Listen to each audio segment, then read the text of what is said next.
Hello everyone and welcome back to the EDH Jank Center, your source for everything Commander and everything Jank. I am your host Jordan, or Prairies, you can call me either, and today we got spoilers, baby! That was the word spoilers, by the way, so if you don't want to see any of the cards from the upcoming Magic set, Dominaria United, do not watch this video. Exit out right now. Go watch my other videos. I'll put them right here. Okay, now that they're gone, let's get to spoilers, baby. So if you regularly peruse the MTG spoilers website like I do, you'll have seen these amazing cards from Dominaria United that have been spoiled already. Today we're going to be going over 5 commanders that I think you should build, a couple key cards that I think you should include in those builds, and just generally geeking out about the new set. So without further ado, let's get it poppin'. So first card up, we have Stang Echo Warrior, 2 red and green, legendary creature human warrior from Dominaria United. Whenever Stang Echo Warrior attacks, create Stang Twin, a legendary 3/4 red and green human warrior creature token. It enters the battlefield tapped and attacking. For each aura and equipment attached to Stang, create a token that's a copy of it attached to Stang Twin. Sacrifice all tokens created this way at the beginning of the next end step, and he's a 3/4. I don't know about you guys, but this man is making me sweat. Not only is he so goddamn good looking, he's just so good. Now, obviously, the most obvious synergies here are suiting him up with a bunch of auras and equipment, swinging with him and creating a token that's just as big, suited up with token copies of all the same auras and equipment. The only thing we have to be wary of here is the legend rule. We have to make sure that the equipment and auras we use are non-legendary, because if they are, when the token copies come in, they will just immediately be sacrificed to the legend rule. The legend rule being that you can't have 2 legendary permanents with the same name as each other on your battlefield at the same time. Although with a card like perhaps Mirror Box, that might not apply, and you could just put that in your deck, make it a cheeky little selection. But yeah, Stang is just so good. It's a double Voltron commander. You make a Voltron commander, and then you make a copy of it every time it attacks. You're doubling the power, the damage that you're dealing, whatever you want to call it, you're doubling it. That's always good in Magic, but that part is actually not what I want to talk to you guys about with this little mini deck tech I'm doing here. What I want to talk about is the fact that this creates enchantment and artifact token copies that both enter the battlefield, and because it says sacrifice all tokens created this way, they get destroyed, they die, they hit the graveyard, and that provides for some very spicy synergies. So let's have a chat about a couple of those, shall we? So there are 3 cards I'd like to highlight here, the first of which being Eidolon of Blossoms, 2 green enchantment creature spirit from Journey into Nyx. It has Constellation. Whenever Eidolon of Blossoms or another enchantment enters the battlefield under your control, draw a card, and it's a 2/2. So this card in this deck is nuts. It is nuts. Let's say you have 5 auras on Stang and you attack and you make his copy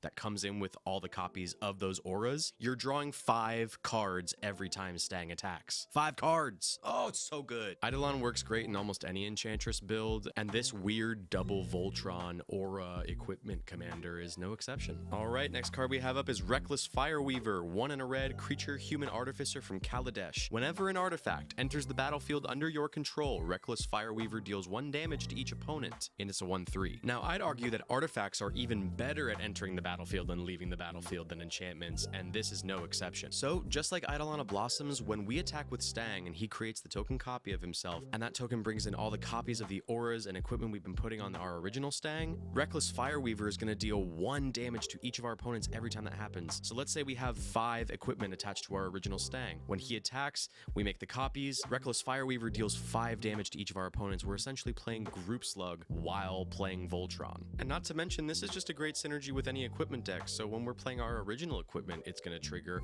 as well as all of our mana rocks like Arcane Signet and Soul Ring. And for 2 mana, this is really cheap. Monetarily, it's super cheap. It's great to include for the deck. The next card up we have is just bananas. It's Nylea's Colossus, 6 and a green for an enchantment creature giant from Commander 2018. It has Constellation as well. Whenever Nylea's Colossus or another enchantment enters the battlefield under your control, double target creature's power and toughness until end of turn, and it's a 6/6. So if you couldn't tell from my very childish and enthusiastic giggling, this card is a house in this build. So I'm just going to use the same example I've been using. Let's say you have 5 auras attached to Stang. When you attack, you'll make the token copy of Stang along with the token copies of each aura attached to your original Stang. When all of those auras enter the battlefield, Nylea's Colossus will trigger for every single one of those auras. And that is going to buff up our commander, which is perfect for a Voltron strategy. You get it.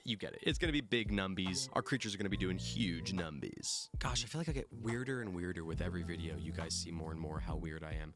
Anyways, moving on to the next card. Next up, we have Eternal Infernal Schemer, white, blue, and black mana legendary creature human wizard from Dominaria United. He has flying. Enchantment creatures you control have death touch, lifelink, and hexproof. You can pay 1 and a white. Target non-aura enchantment you control becomes a creature in addition to its other types and has base power and base toughness, each equal to its mana value, and he's a 1/4. So after quite some time, we are getting a new Zur from this set. This is super exciting, and this ability is super fun. He already has flying, and he gives enchantment creatures death touch, lifelink, and hexproof. Oh, and don't have enough ready-made enchantment creatures? Well, guess what? You can pay 2 and make a non-aura enchantment into a creature, and it does not say until end of turn, so if you just activate this once, you turn an enchantment into a creature and it lasts the whole game. There are just so many different directions you can take this card. Most notably, I've seen people turning Theros gods into creatures just right away based off the activated ability from Zur. You don't even need devotion. You can just pay the 2 and it turns the Theros god from an enchantment into an enchantment creature, giving that god death touch, hexproof, and lifelink. Dude, come on.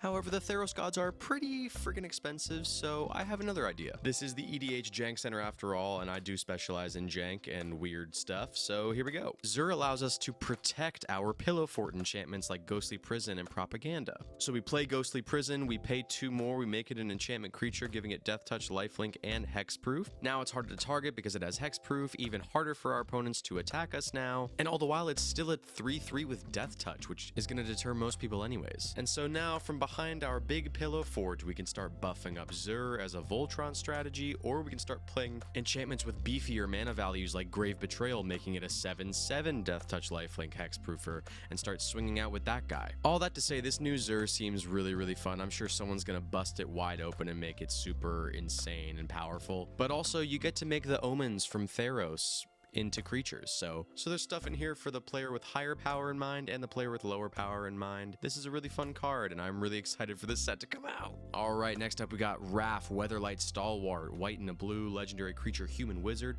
from Dominaria United. Whenever you cast an instant or sorcery spell, you may tap 2 untapped creatures you control. If you do, draw a card. You can pay 3 and a white and a white. Creatures you control get +1/+1 and gain vigilance until end of turn, and he's a 1/3. So aside from him hitting this absolute daddy pose, I really like this as an Azorius Spellslinger deck. So you fill this deck with little cantrips, and if you have creatures out, you can start tapping them for extra value. For example, you have Raph out and you cast Brainstorm. One of the creatures that you tap is a Fallow Sage. You get to draw a card when Fallow Sage becomes tapped, and you get to do the Brainstorm thing, and then Raph's ability also triggers and you get to draw a card. That's insane value. And Raph's ability is not limited to just once per turn. It triggers with all different kinds of instants and sorceries, like cantrips, counterspells, removal, even cards like Raise the Alarm that generate you more tokens. That's really good in this deck. There's lots of dope stuff you can do here, so I might just do a full deck list on this. Let me know if you guys want that in the comments. Honestly, if you liked any of these commanders, drop them in the comments, and I will be doing my best to fulfill your wishes. Alright, next up we got Soul of Windgrace, 1 black, red, green, legendary creature cat avatar from Dominaria. Whenever Soul of Windgrace enters the battlefield or attacks, you may put a land card from a graveyard onto the battlefield tapped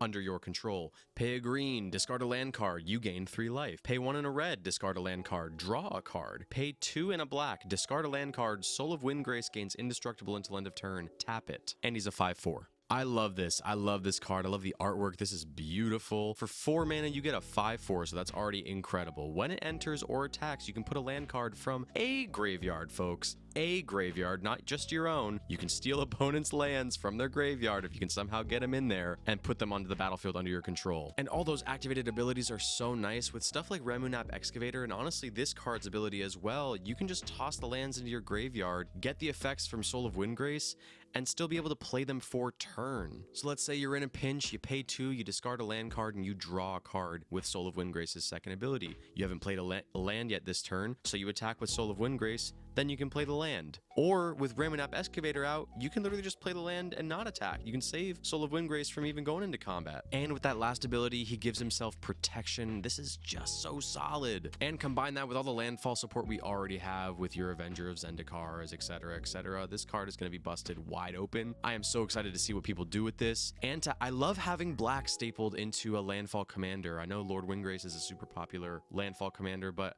I like having another one. Even though it is technically like the soul of the other guy, I'll take it. I'll take it. It's good for diversity. It's good for shaking things up. I like to have options. Which brings us into our last card of the list today, and that is the Raven Man. It is 1 and a black, legendary human wizard from Dominaria, united at the beginning of each end step. If a player discarded a card this turn, create a 1/1 black bird creature token with flying, and this creature can't block. You can pay 3 and a black to tap it. Each opponent discards a card, activate only as a sorcery, and he's a 2/1. So this card doesn't necessarily get my deck building juices flowing because I'm not really a fan of discard in general. I think it's kind of a mean way to play. Not many people have fun while doing it. So like, to each their own though. If you want to build this deck, you absolutely can. I just had to include a guy, a full-on commander named the Raven Man. I think that is fantastic. If there are any altar artists watching right now, you need to make an altar called the Muffin Man that makes 1/1 black muffin tokens. That's it. I'm gonna end the video there. So that's it, guys. If you're as excited about Dominaria United as me, let me know in the comments. Let's have a discussion. Let's geek out about all the spoilers. And like I said before, if you want a full video deck list on any of these cards, let me know in the comments and I'd be happy to oblige you. And guess what? If you are a patron, you get to choose my next deck tech through polls that I host on my Patreon page. The link is in the description below, so go and check that out. All right, guys, thank you so much for watching. Make sure you leave a like and subscribe to the channel, and I'll see you on the next video.